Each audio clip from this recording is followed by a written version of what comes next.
శాంతి.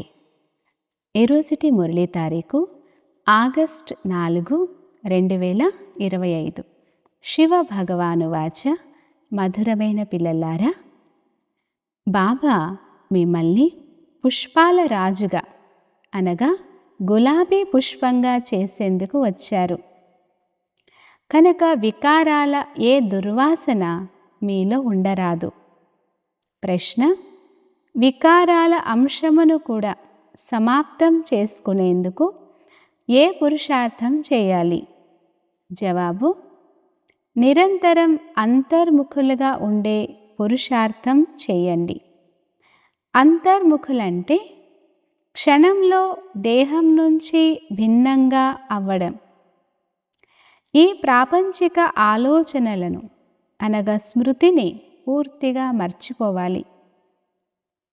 ఒక్క క్షణంలో పైకి వెళ్ళి మళ్ళీ క్రిందకు రావాలి. ఈ అభ్యాసం ద్వారా వికారాల అంశం సమాప్తమైపోతుంది. కర్మ చేస్తూ చేస్తూ మధ్య మధ్యలో అంతర్ముఖులుగా అవ్వండి. పూర్తి నిశ్శబ్దం, స్తబ్దత ఏర్పడినట్లు ఉండాలి. ఎటువంటి కదలికలు ఉండరాదు. ఈ సృష్టి లేనట్లు అయిపోవాలి. అచ్చా, మధురాతి మధురమైన అపురూపమైన పిల్లలకు మాత్పిత బాప్దాదాల ప్రియస్మృతులు మరియు గుడ్ మార్నింగ్. ఆత్మిక పిల్లలకు ఆత్మిక తండ్రి నమస్తే. ధారణ కొరకు ముఖ్య సారం. ఫస్ట్ పాయింట్: అవినాశి జ్ఞానరత్నాలను స్వయంలో ధారణ చేసి ఇతరులకు దానం చేయాలి. చదువు ద్వారా స్వయానికి స్వయమే రాజ్య తిలకాన్ని దిద్దుకోవాలి. తండ్రి ఎలాగైతే కళ్యాణకారులో అలా మీరు కూడా కళ్యాణకారులుగా అవ్వాలి. సెకండ్ పాయింట్: ఆహార పానీయాల పూర్తి పథ్యమును పాటించాలి. ఎప్పుడు కనులు మోసగించకుండా చాలా జాగరూకత వహించాలి.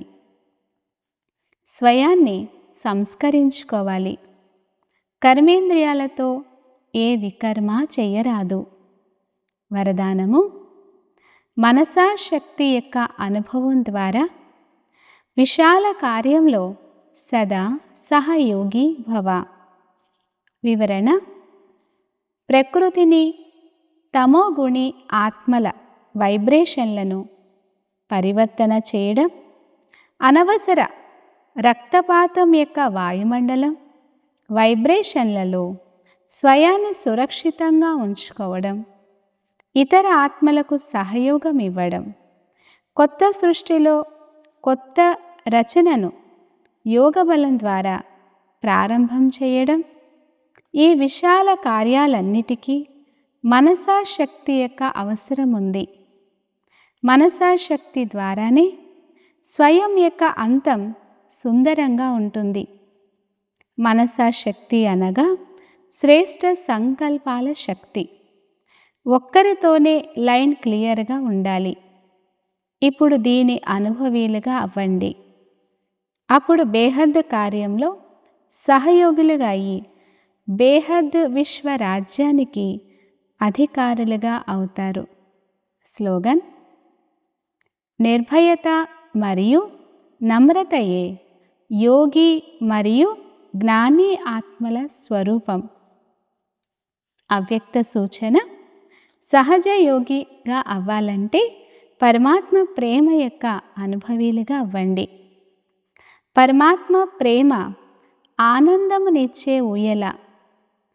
ఈ సుఖమునిచ్చే ఊయలలో ఊగుతూ సదా పరమాత్మ ప్రేమలో లవలీనంగా ఉంటే ఎప్పుడు ఏ పరిస్థితులు కానీ మాయ యొక్క అలజడి కానీ రాలేదు. పరమాత్మ ప్రేమ తరగనిది, స్థిరమైనది. ఎంత ఉందంటే అది అందరికీ ప్రాప్తించగలదు. అయితే అందుకు విధి అతీతంగా అనగా భిన్నంగా అవ్వడం. ఎంత అతీతంగా అవుతారో అంత పరమాత్మ ప్రేమకు అధికారం ప్రాప్తిస్తుంది. అచ్చా, ఓం శాంతి.